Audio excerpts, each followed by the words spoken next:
Friends, कैसे हैं आप लोग। और आज आपके सामने फिर प्रेजेंट हूँ। टॉपिक है कोड ऑफ क्रिमिनल प्रोसीजर 1973। अपने प्रीवियस लेक्चर में मैंने आपके साथ डिस्कस किया था ऑलरेडी कि from the filing of FIR से लेकर मेडिकल एग्जामिनेशन ऑफ एक्यूज्ड तक की प्रोविजन मैंने आपके साथ डिस्कस करी थी, और मैंने पीडीएफ भी आपको उससे रिलेटेड अपनी डिस्क्रिप्शन लिंक में प्रोवाइड करी थी। आज मैं उसी चीज़ को थोड़ा सा आगे बढ़ाऊंगा, प्रोसीजर को थोड़ा सा आगे बढ़ाऊंगा, लेकिन उससे पहले मैं कुछ प्रीवियस चीज़ें जो मैंने आपके साथ डिस्कस ऑलरेडी कर चुकी हैं थोड़ा सा रिवाइज करा देता हूँ, जिससे कि इजी होगा आपके लिए। बहुत डीपली नहीं जाऊंगा, ऊपर से ही आपको रिवाइज कराकर मेन टॉपिक पर आऊंगा। तो चलिए एक बार देख लेते हैं।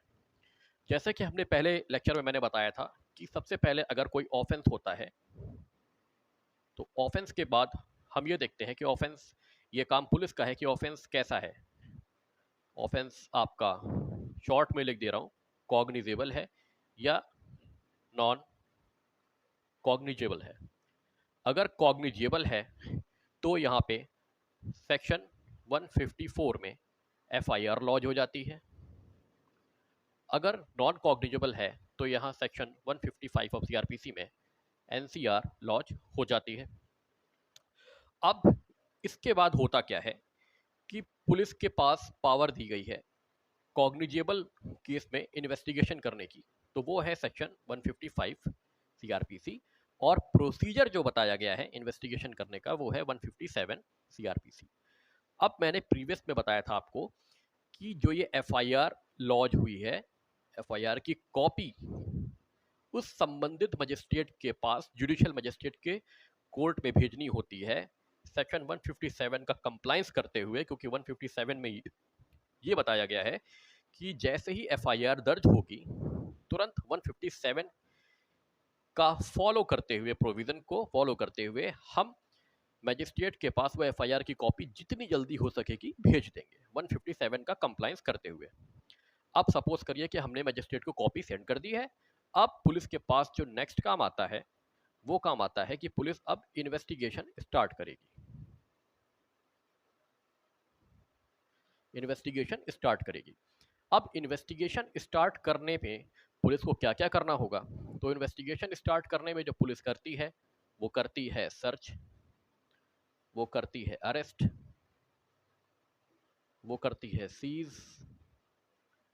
स्टेटमेंट रिकॉर्ड करती है, और बहुत सारे काम होते हैं।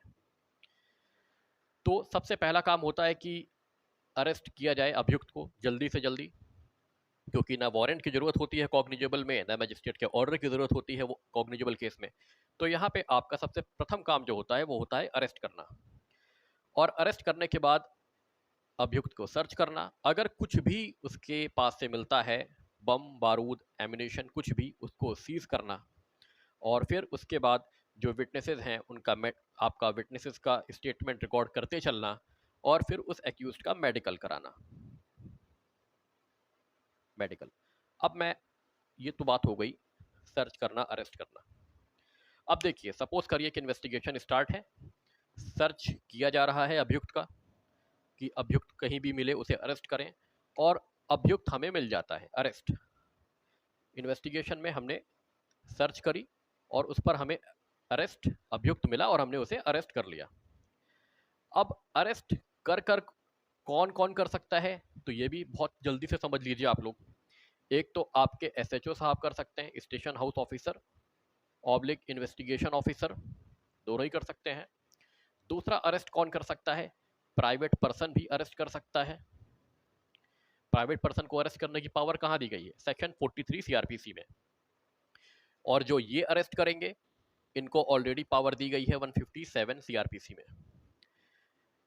जुडिशियल मैजिस्ट्रेट साहब या एग्जीक्यूटिव मैजिस्ट्रेट साहब भी अरेस्ट कर सकते हैं, इनको पावर दी गई है 44 में। अरेस्ट ये जो भी हो रहा है आपका, ठीक है, क्योंकि कॉग्निजेबल केस से जुड़ी बातें कर रहा हूं तो सब विदाउट वारंट हो रहा है। अब नॉन कॉग्निजेबल केस में भी विदाउट वारंट अरेस्ट किया जा सकता है एक कंडीशन में, जो कि बताई गई है मेरी सेक्शन 42 में, जिसमें कि पुलिस के पकड़े जाने पर अपना नाम पता डिस्क्लोज ना करना, चाहे वो अपराध नॉन कॉग्निजेबल हो, पुलिस के पास पावर है विदाउट वारंट अरेस्ट कर लेगी।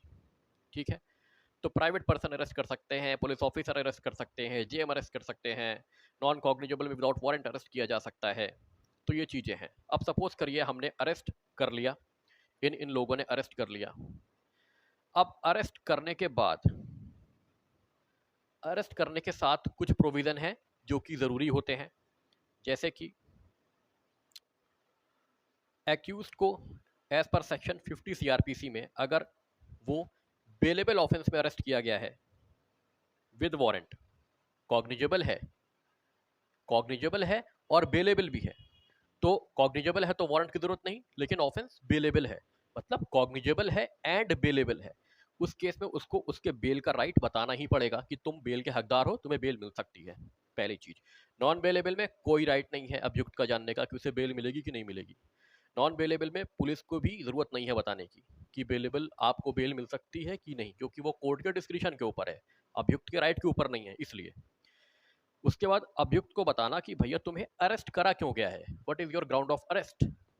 तो ये दोनों ही चीज आपकी 50 में है, सेक्शन 50 सीआरपीसी में। नेक्स्ट उसके बाद जो आपका आता है, नेक्स्ट प्रोविजन जो आएगा वो आपका आता है कि अब अरेस्ट कर लिया तो अभियुक्त को अरेस्ट किया है तो इंफॉर्मेशन भी देनी पड़ेगी। इंफॉर्मेशन किसको देनी पड़ेगी, उसके फ्रेंड्स या रिलेटिव को। तो सेक्शन 50A में ये प्रोविजन है कि उसके फ्रेंड्स और रिलेटिव को इंफॉर्मेशन देनी पड़ेगी, बाउंड है। चलो इंफॉर्मेशन भी दे दी। अब क्या है, अगर एक्यूज्ड बेलेबल केस में अरेस्ट हुआ है, बेलेबल केस में अरेस्ट हुआ है और वो रेडी है, रेडी है बेल के लिए, कि रेडी है कि हाँ मैं बेल लेना चाहता हूं, मैं अपनी बेल ले रहा हूं, उस केस में सर्च, उसका सर्च नहीं किया जाएगा। बेलेबल केस में उसको सर्च नहीं करा जाएगा कि उसके पास क्या है और क्या नहीं। बट अगर अरेस्ट हुआ है आपका, अरेस्ट हुआ है नॉन बेलेबल में, कॉग्निजेबल एंड नॉन बेलेबल, तो उस केस में सर्च 100% होगा, उसमें कोई जरूरत नहीं है पूछने की कि सर्च किया जाए या ना किया जाए, 100% सर्च होगा। अब यहाँ पे आपका सर्च भी हो गया 51। अब सर्च का प्रोविजन जो है वो सेक्शन 51 सीआरपीसी में दिया गया है। अब सपोज करिए सर्च भी हो गया, आपका सर्च भी कंप्लीट हो गया है। अब सर्च के बाद अगर कुछ भी सर्च कर लिया, क्योंकि नॉन अवेलेबल था तो सर्च मैंडेटरी था, सर्च कर लिया, अवेलेबल में होता तो सर्च मैंडेटरी नहीं था, अगर वो बेल लेने के लिए तैयार है तो वो नॉन अवेलेबल में है, हमने सर्च किया और हमें क्या मिला, आर्म्स मिल गए, रिवॉल्वर मिल गई, माउजर मिल गई, हमने उसको क्या कर लिया, सीज कर लिया। अब ये जो सीज होगा ये होगा as per section 51 CrPC, seize कर लिया। अब यहाँ पे सारा काम हो चुका है, अब हम आएंगे इसके मेडिकल की तरफ। जब ये सब काम हो गया तो अब इसको हम मेडिकल की तरफ आते हैं लेकर, मेडिकल की तरफ। मेडिकल आपका 3 जगह बताया गया है सीआरपीसी में। 53 में पुलिस के पास पावर है कि वो कंपेल कर सकती है एक्यूज्ड को कि तुम्हारा मेडिकल होना ही होना है और होके रहेगा। 54 में एक्यूज्ड का राइट है कि वो पुलिस से कह सकता है, कोर्ट से कह सकता है कि मेरा मेडिकल कराया जाए। 53A केवल उन व्यक्तियों का मेडिकल होता है जो कि एक्यूज्ड होते हैं, सस्पेक्टेड होते हैं रेप के ऑफेंस के, केवल उनका 53A होता है। अब यहाँ पे मेडिकल भी हो गया। अब जो मैं वीडियो आज का आपके सामने लेकर आया हूँ वो इसी पर है कि इसके बाद का प्रोसीजर क्या होगा। मेरे 8 मिनट केवल रिकॉल कराने में ही चले गए, तो चलिए कोई बात नहीं। अब मैं देखता हूँ, आपको बताता हूँ कि इसके बाद का प्रोसीजर होगा क्या। क्या जरूरी है कि इस अभियुक्त को मजिस्ट्रेट के सामने पेश कराई जाए? क्या पुलिस बाध्य है ऐसे करने के लिए? जी नहीं, कतई नहीं। अब देखिए, मेडिकल हो गया, मेडिकल कंप्लीट, एक्यूज्ड कहाँ पे है अभी? एक्यूज्ड है पुलिस कस्टडी में, अभी तो उसको पेश नहीं किया है, तो अभी तो पुलिस कस्टडी में ही है, 24 आवर्स तक रह सकता है। अब यहाँ पे पुलिस क्या है, इन्वेस्टिगेशन कर रही है अभी तो सबूत इकट्ठे कर रही है। अब ड्यूरिंग इन्वेस्टिगेशन पुलिस को लगता है कि केस ऐसा बन नहीं रहा है या अभियुक्त के खिलाफ ऐसी कोई ज्यादा एविडेंस कलेक्ट हो नहीं पाए हैं जिसके बेसिस पे ये कहा जाए या सोचा जाए कि इसको मजिस्ट्रेट के सामने सेक्शन 167 के तहत इसकी रिमांड लेना ज़रूरी है या इसको पेश करना ज़रूरी है? पुलिस को ऐसा नहीं लग रहा है।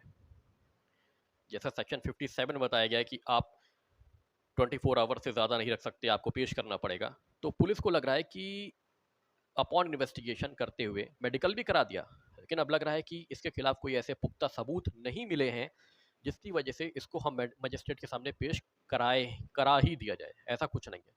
तो वहाँ पे दो सेक्शन पे बात होती है। अब जब ऐसा लगता है कि इन्वेस्टिगेशन के दौरान की केस जो है ऐसा नहीं बन रहा है कि अभियुक्त को मजिस्ट्रेट के समक्ष पेश किया जाए, तो वहाँ पे आपके दो सेक्शन ऑपरेशन में आते हैं। Section 169, section 170 of CrPC. 169 को हम डीम्ड क्लोजर रिपोर्ट भी मानते हैं और कहते हैं डीम्ड क्लोजर रिपोर्ट। और ये क्या होती है? एक तरह से case is complete, case is sufficient, case sufficient बन रहा है एक्यूज्ड को मजिस्ट्रेट के सामने पेश करने के लिए, प्रोड्यूस करने के लिए। इसमें क्या है? केस सफिशिएंट नहीं बन रहा है कि हम सब कुछ कर लिया, हमने सर्च किया, अरेस्ट किया, सीज किया, मेडिकल कराया, उसके बाद भी लग रहा है कि वन केस ऐसा नहीं बन रहा है कि एक्यूज्ड को मजिस्ट्रेट के सामने पेश करा जाए, तो ये लागू होगा। और अगर लग रहा है कि एक्यूज्ड के खिलाफ केस पुख्ता बन रहे हैं और अब इसके खिलाफ हमें रिमांड लेनी चाहिए और इन्वेस्टिगेशन के लिए, तो वहां पे 170 हो रहा है। ये दो चीजें हो गई। अब जब यहाँ पे लग गया कि जरूरत नहीं है, तो यहाँ पे एक्यूज्ड को, जिसको अभी तक कस्टडी में है, उसको या तो उसके bond with oblique without surety पे हम उसको रिलीज कर देंगे, छोड़ देंगे। कौन छोड़ रहा है? पुलिस छोड़ रही है, क्योंकि कस्टडी में तो पुलिस के ही है ना अभी तक।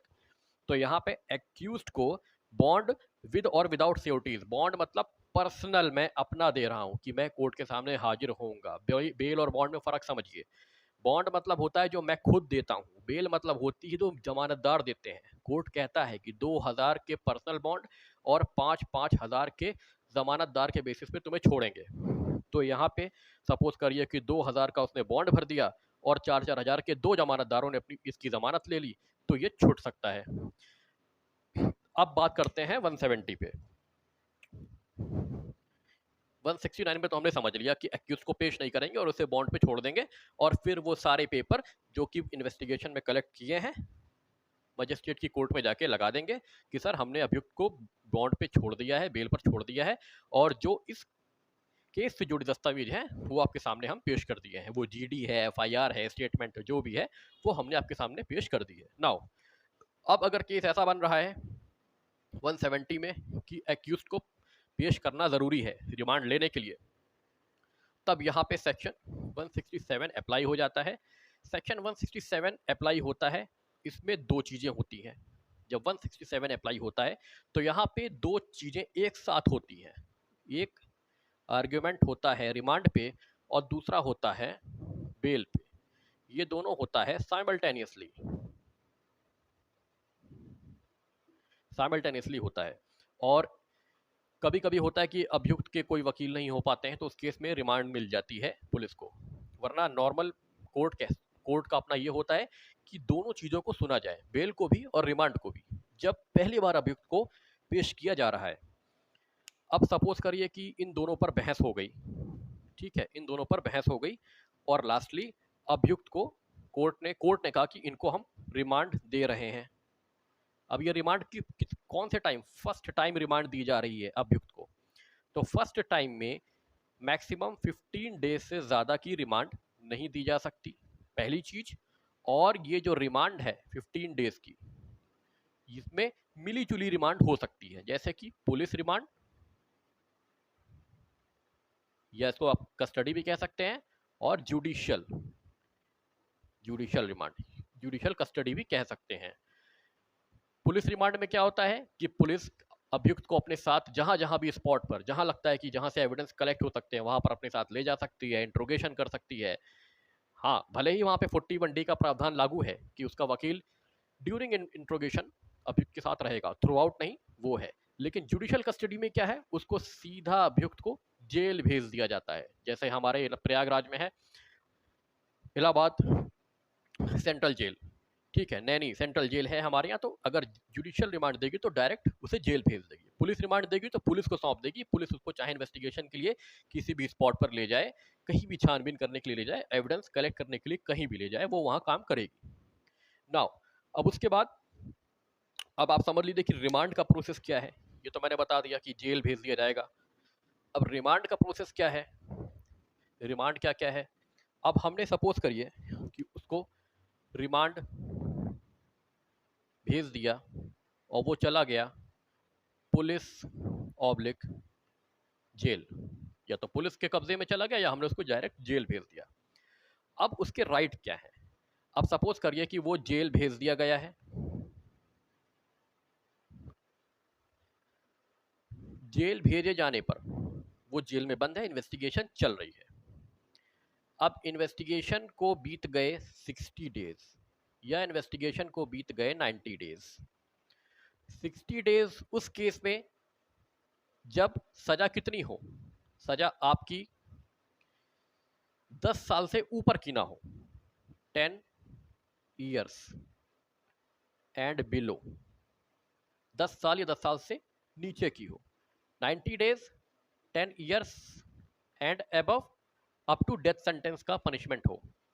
तो अब ये मैं इसलिए बता रहा हूं आपको कि अभियुक्त है जेल में, इन्वेस्टिगेशन चल रही है, लेकिन 60 दिन तक इस केस में और 90 दिन तक इस केस में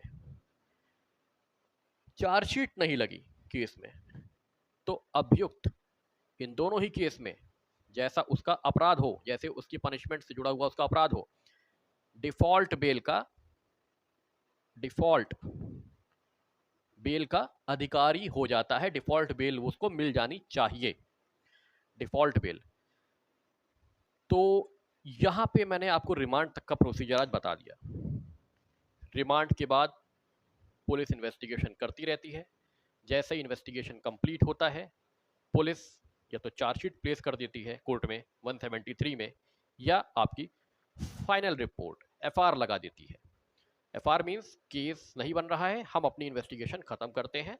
चार्जशीट मीन्स केस बन रहा है और आपके सामने चार्जेस रख दिए हैं। तो आज का वीडियो यहीं तक। नेक्स्ट वीडियो में और आगे बताऊंगा आपको। अगर कुछ भी दिक्कत हुई हो, कहीं भी कॉन्सेप्ट नहीं समझ में आया हो, प्लीज़ कमेंट बॉक्स में कमेंट करके मुझे बताइए। मैं कोशिश करूंगा कि उन चीज़ों को दोबारा आपके सामने रख सकूं और सिंपल शब्दों में। इसका पीडीएफ आपको बहुत जल्दी आपके सामने होगा। और till then thank you so much, नमस्कार, बहुत जल्दी दोबारा मिलेंगे।